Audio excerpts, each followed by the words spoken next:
Get this. Here are some secrets about both the Republican and Democratic Party in this 1920 election. First of all, did you know some Republicans wanted to nominate Theodore Roosevelt for a third term because he was just, I guess, that good of a president? But sadly, he died in 1919, so he's not a reliable candidate anymore. Then, after Theodore Roosevelt's death, they wanted General Leonard Wood to try to get the Republican nomination, but then he was so hard and he was so hardline and it alienated many of the other people, so he was out of the race.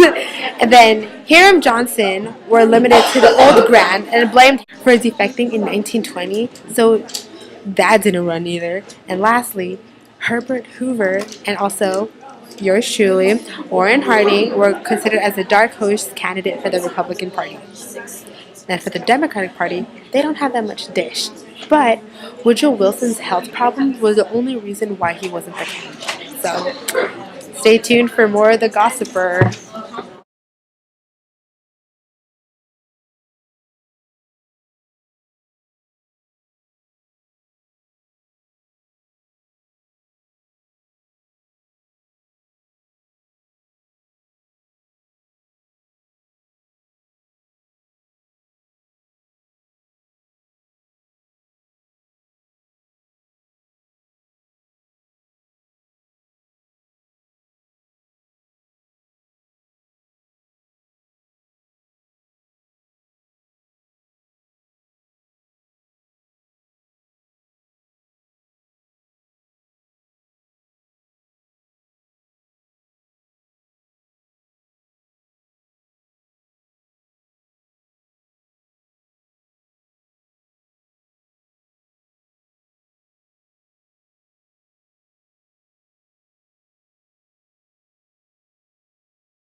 Want the real scoop about your candidates in this election? Get this. This election was dominated by the aftermath of World War I and the hostile reaction to Woodrow Wilson, the Democratic president, before this election.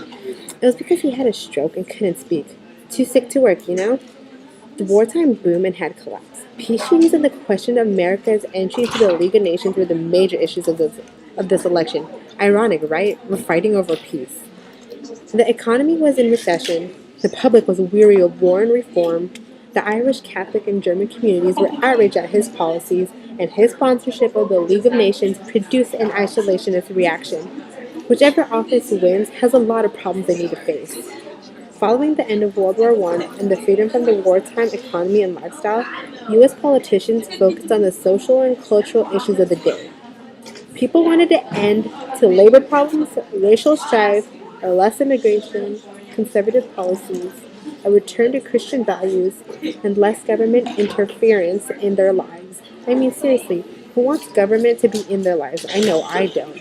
Everyone in my house tell me what I can and cannot do. They don't know me. By the 1920s, many Americans had grown tired of war and constant attempts at reform, including numerous attempts to pass moral legislation. Many people longed for a simpler way of life. Everyone is just tired because nobody ain't got time for war. It's done. We're over with. We just want to move on with our lives. Is that so hard to do? Now, please stay tuned for talking about which points our candidates addressed.